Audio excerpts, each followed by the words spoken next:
By the last week in January 1968, the Viet Cong had almost completed the massive task of deploying 84,000 guerrillas for the Tet Offensive. Most of the movement of troops and supplies had successfully been kept secret.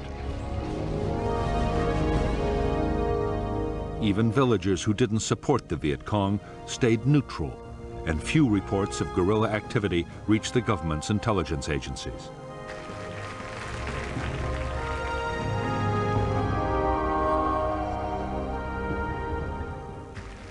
The traditional Viet Cong base areas around Saigon, districts like the Iron Triangle, played a vital part in the Viet Cong's preparations. Even the huge tunnel complex at Cu Chi, which the Americans had long believed had been completely destroyed, was still an important staging area and command center.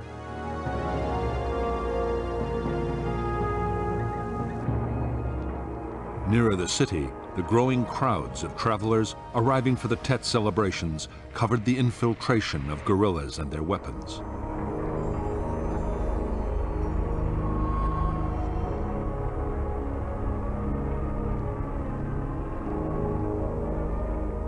As Tet drew closer, General Giap, the North Vietnamese commander and architect of the offensive, began to worry that his forces might not be in place on time. As it happened, dozens of attacks were launched a full day too soon. The North was still using the old calendar, which gave Tet as the 31st of January. In the South, the official New Year was the 30th of January.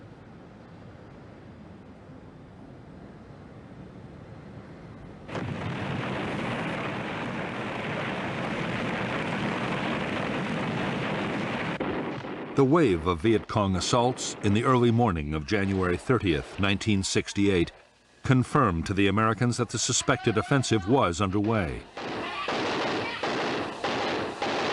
General Westmoreland ordered all his forces to be on maximum alert. At the same time, the South Vietnamese Prime Minister, Nguyen Van Thieu, announced that the Tet truce was over and canceled the army's leave. 36 of the 44 provincial capitals were attacked, as were 5 of the nation's cities. The premature attacks should have been a disaster for General Giap's plan, but in fact they were a great success, and Giap still had at least some elements of tactical surprise. American attention remained fixed on the northern border, where Westmoreland expected the real offensive to come.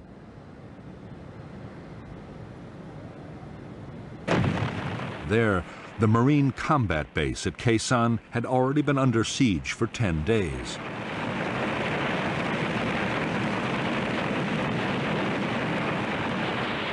In the rest of the country, although headquarters had sent out warnings, alerts happened all the time, and there was no real sense of urgency.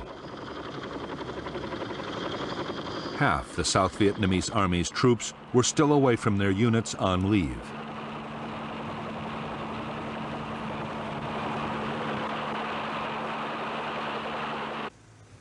Even in the capital, Saigon, the Viet Cong's most important objective, government forces were scattered and under strength.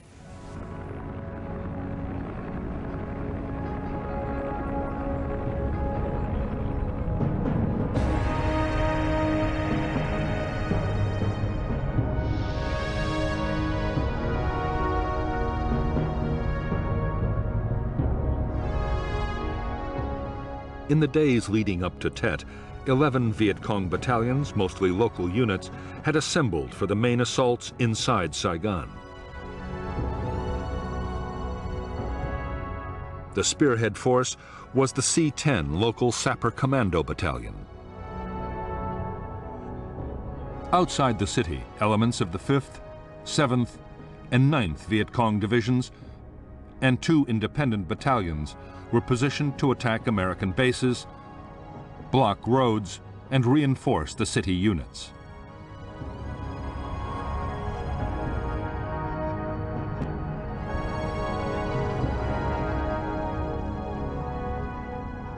The government forces responsible for the defense of Saigon were the South Vietnamese Army's 5th Ranger Group, 3 regional militia units, and 2 military police battalions.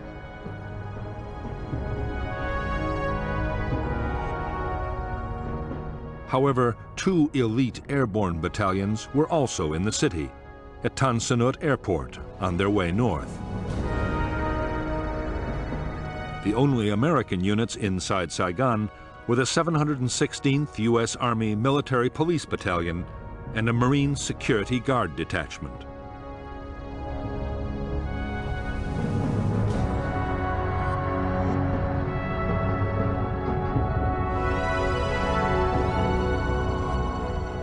The Viet Cong plan for the attacks inside Saigon had been worked out to the last detail. Most of the assaults were to be carried out by units of C-10. The Independence Palace, the offices of the South Vietnamese president, would be hit first. Next on the list was the Joint General Staff headquarters of the South Vietnamese Army, near to the Americans' main headquarters in Vietnam. Tan Son Nhut Air Base was to be seized, along with the South Vietnamese Navy headquarters and the American Embassy, the main symbol of U.S. power in Vietnam. The government radio station would also be occupied. After the initial assaults by C-10, the main Viet Cong battalions were to sweep into the city from all sides to support the offensive.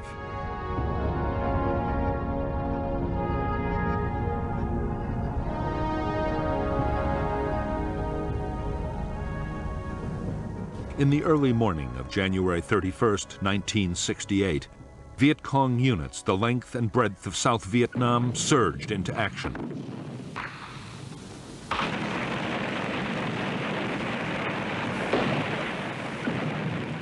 In more than 100 cities and towns, shock assaults by Viet Cong sapper commandos were followed by wave after wave of supporting troops.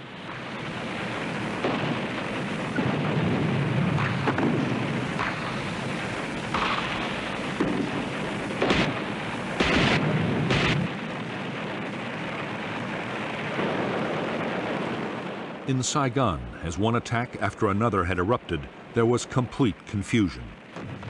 Neither the South Vietnamese Army nor the Americans had a plan to deal with anything like this.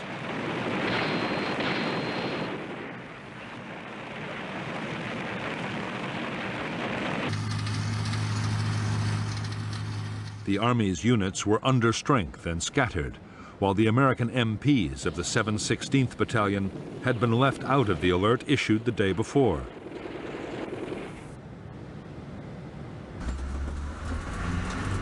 Only 300 military police were on duty.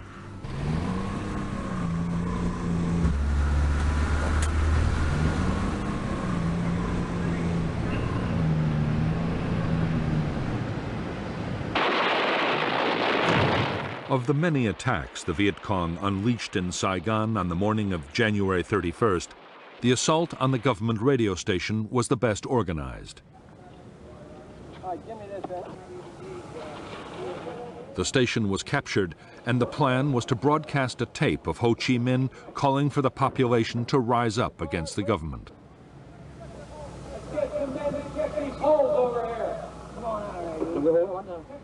Ho's message never was broadcast. The station's electricity was cut off by the Army in the first minutes of the attack.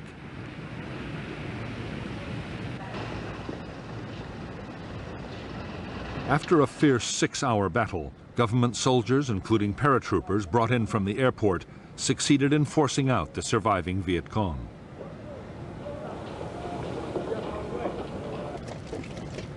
Barely a mile away, at the Independence Palace and the nearby Navy headquarters, the Viet Cong attackers had been driven away from their main targets within minutes. The sapper team had been forced to hole up in a nearby building. The fight lasted more than 15 hours. In the end, nearly all the Viet Cong inside were killed. Although U.S. military police were involved in firefights all over the city, in fact, very few American installations had been targeted in Saigon. The exception was the American Embassy, the ultimate symbol of U.S. support for South Vietnam.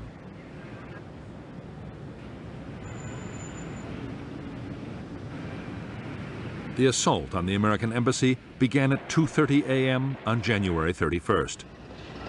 15 sapper commandos blew a hole in the wall of the compound and charged through the breach. The fighters had killed 4 American military police guards and a Marine, but their own officers had been killed almost at once. The sappers took cover and waited for reinforcements.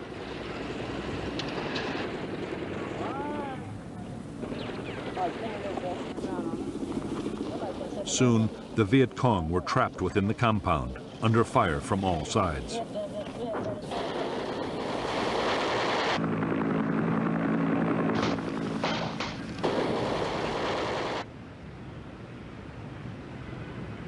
The fight for the compound lasted for 6 hours, but the effects of the battle would last much longer. All around the world, an abiding image had been created, that of American troops battling to recapture their own embassy in the very heart of Saigon.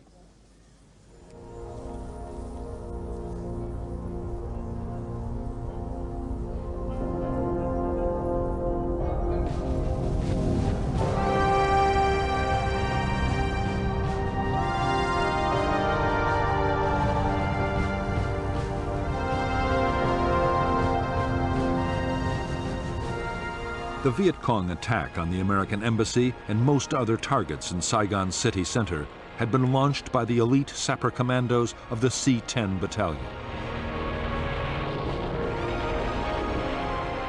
The plan was that a follow-up force of 4,000 would arrive quickly. But time and time again, the main battalions had been bogged down in firefights and house-to-house battles.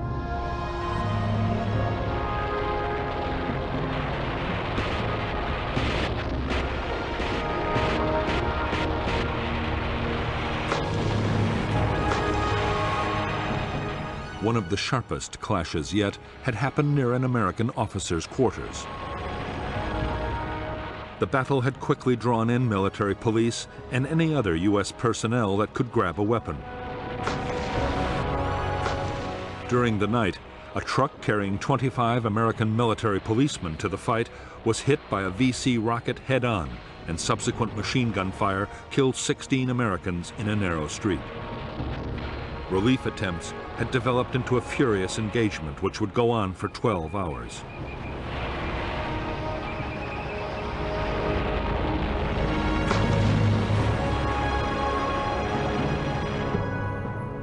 Only a few miles away, Tan Son Nhut Air Base was one of the most important centers of American power in Vietnam.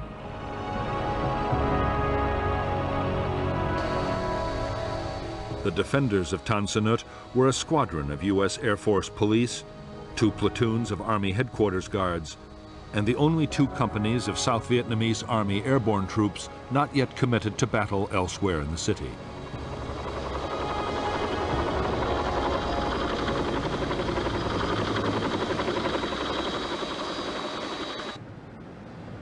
On the perimeter of Tan Son Nhut, the Viet Cong had seized several key buildings as springboards for their main assault and attacked the compound containing the villas of senior officers of the South Vietnamese General Staff.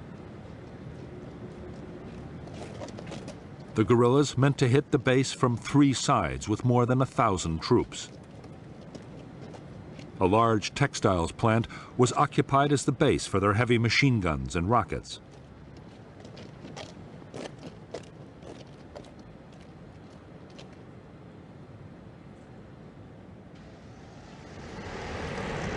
Only the arrival of an armored reconnaissance unit of the 25th Infantry Division that had raced to the scene from its base 15 miles away saved Tan Son Nhut.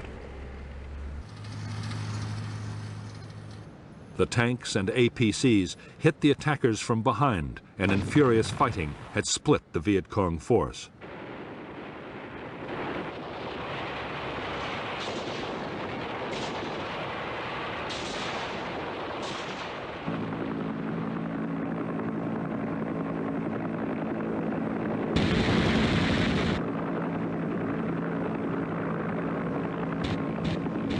In the hours that followed, the guerrillas were hammered by American helicopter gunships and fighter bombers.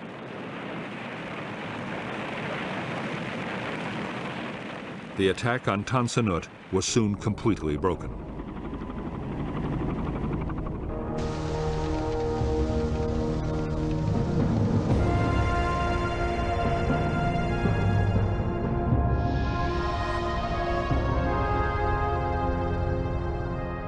"15 miles north of Saigon was the massive American logistical complex at Long Binh. Nearby was the U.S. base at Bien Hoa, and between them the headquarters of 2nd Field Force and 3 Corps, from which the American and South Vietnamese battles in the Saigon area were being coordinated.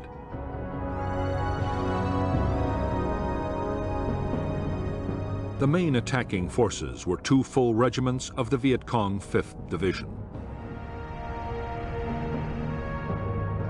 After a heavy rocket and mortar barrage, the 275th assaulted Long Binh from the north side, while a local force battalion mounted a diversionary raid, and sappers blew up part of a massive ammunition dump outside the main complex.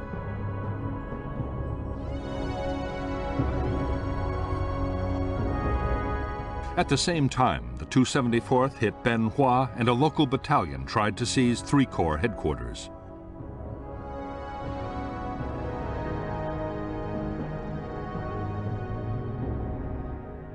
The American 199th Light Infantry Brigade, defending Long Binh, was attacked by a mechanized reserve which hit the flank of the Viet Cong attacking Bien Hoa.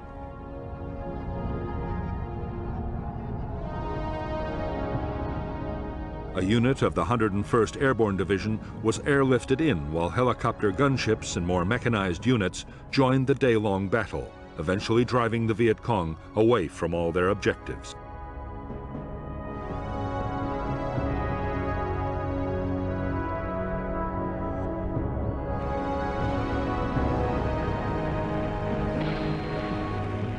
For American commanders faced with the huge scale of the Viet Cong assault in and around Saigon, Tet had been an extraordinary test of nerve.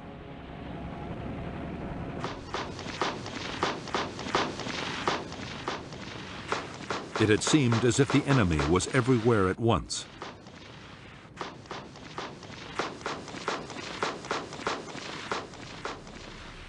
Throughout the day, General Weyand had been directing the American battle even as his own headquarters at Long Binh was under attack.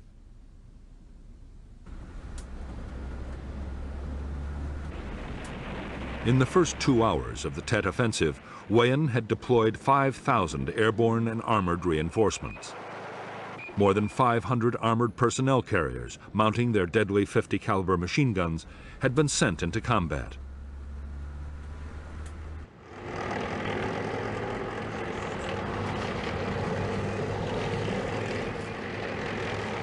So far, all the main Viet Cong assaults had been at least contained. But no one doubted there was still hard fighting ahead.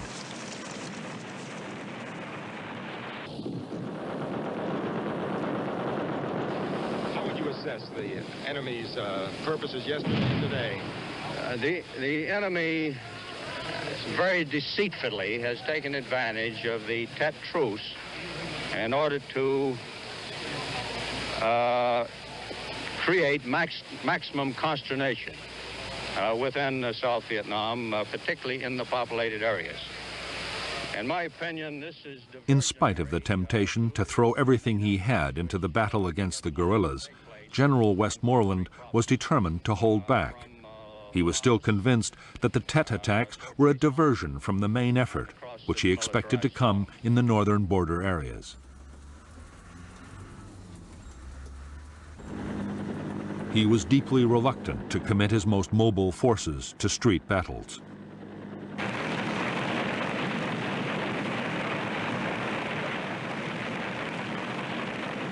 By now, Westmoreland knew that the Viet Cong attacks were being countered successfully all over the country, but at a great cost to American lives.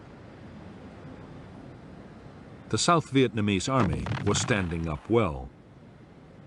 The next stage would be to defeat the guerrillas town by town and battalion by battalion.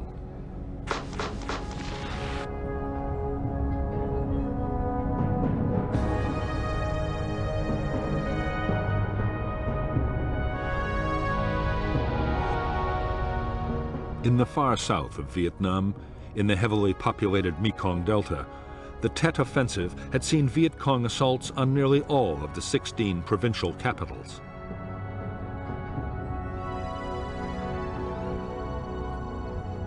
Can Tho, the South Vietnamese Army's 4 Corps headquarters, was also hit.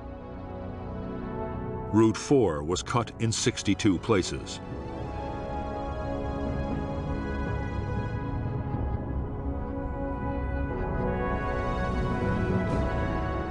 In the central and northern provinces, 11 cities, towns, and bases, including 2 Corps headquarters, had been attacked in the premature offensive of January 30th. 8 more had been hit the following night. All the major attacks would be repulsed within a week, except in 1 city. The assault on the old Vietnamese imperial capital of Hue would lead to the biggest and bloodiest battle of the whole Tet Offensive.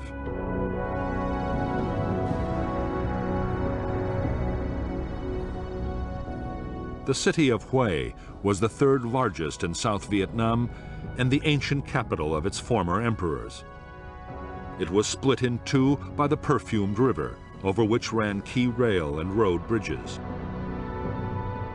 On the north side of the river was the citadel, a walled city within the city, surrounded by a maze of streets and originally the home of the emperor.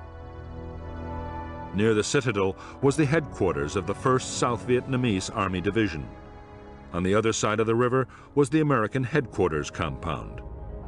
The only South Vietnamese unit inside Hue was the elite Black Panther Reconnaissance Company.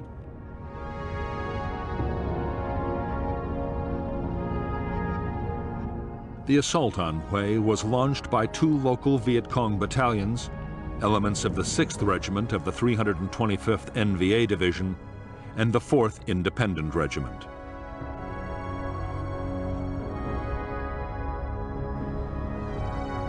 Within 24 hours, Hue fell to 5,000 NVA troops, who were quickly reinforced by a further 7,000. They instantly raised the North Vietnamese flag over the citadel. Thousands of NVA troops ranged through the streets, mopping up pockets of resistance, and most of Hue was quickly secured. The exceptions were small areas around the American and South Vietnamese headquarters. There, the defenders held out and had been reinforced by small units rushed in from outside the city.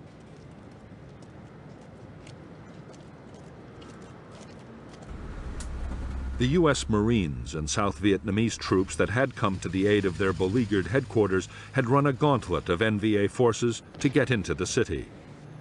Bigger units were battling to follow them, but it would be days before they would get inside Hue in any strength.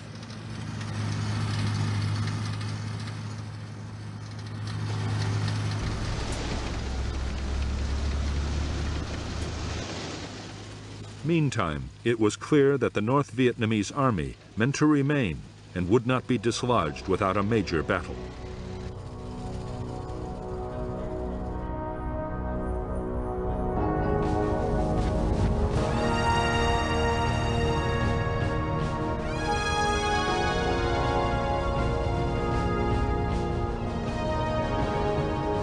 By the 2nd day of the Tet Offensive, it was clear to Viet Cong commanders that the attacks in Saigon were in trouble.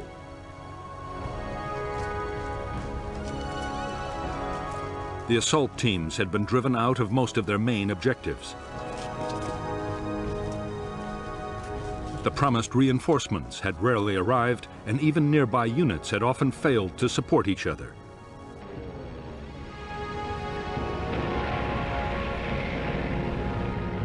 Secrecy meant they usually knew nothing of any orders but their own.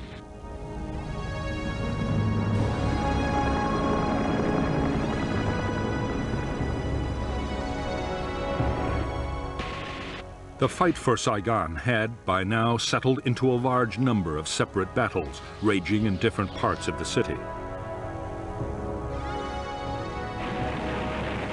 Often, the Viet Cong were completely surrounded by government forces. Isolated units now faced concentrated assault from armored vehicles, planes, and helicopters.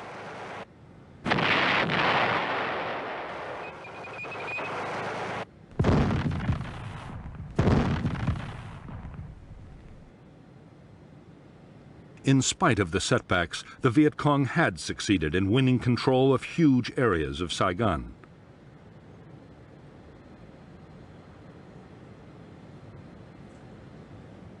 To many Viet Cong fighters, it seemed that victory was at last in sight.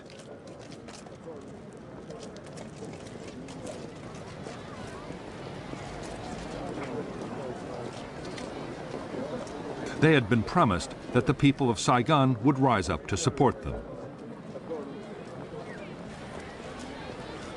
If they did, the war could be won soon, whatever happened on the battlefield.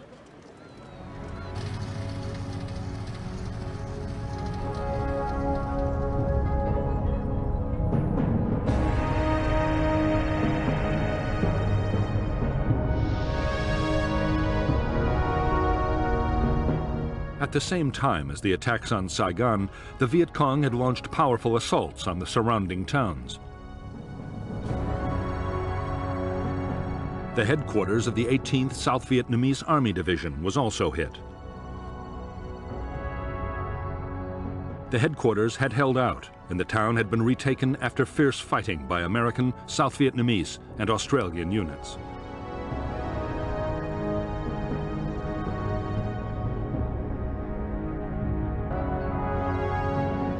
As part of an attempt to surround Saigon and cut off the capital from reinforcements, the Viet Cong 273rd Regiment launched a massive assault on the town of Tu Duc, which contained one of the two South Vietnamese military academies. The regiment took heavy losses, but the following day it seized the Newport Bridge over the Saigon River. Together, South Vietnamese and American units recaptured the bridge after a violent battle.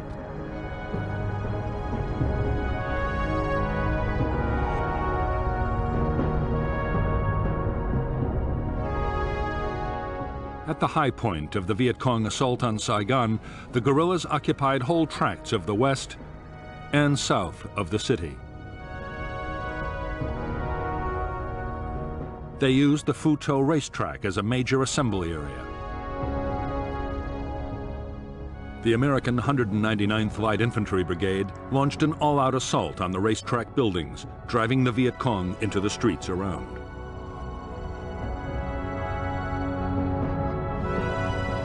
By the fourth day of the Tet battles, the Viet Cong were being squeezed into the sprawling and crowded district of Cho Lang.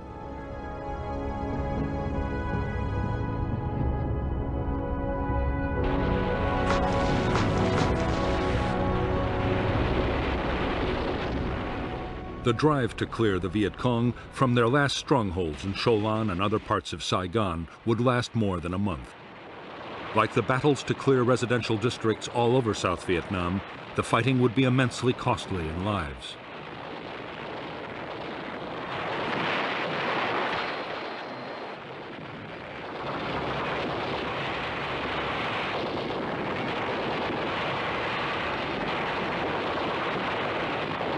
Everywhere, instead of surrendering en masse, the guerrillas were fighting back with determination and skill.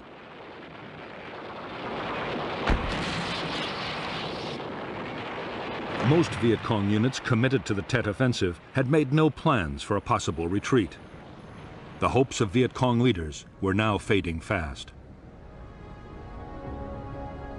They were forced to accept that the Tet Offensive was failing. The South Vietnamese army had been meant to collapse or even join the guerrillas, but instead most of its units had bravely chosen to fight. According to General Giap, it was their skill and determination that largely blunted the North's Tet Offensive.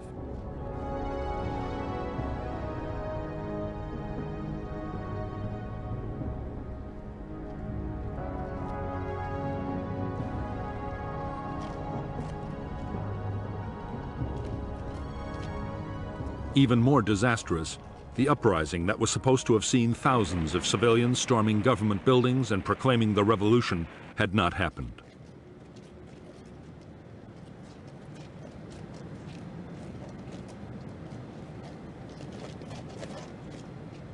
On February 17, 1968, the Viet Cong launched sudden mortar and rocket attacks all over South Vietnam.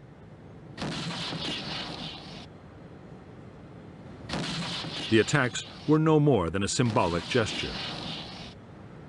A few days later, the Viet Cong High Command ordered its units to pull back from the cities to regroup and refit their remaining forces.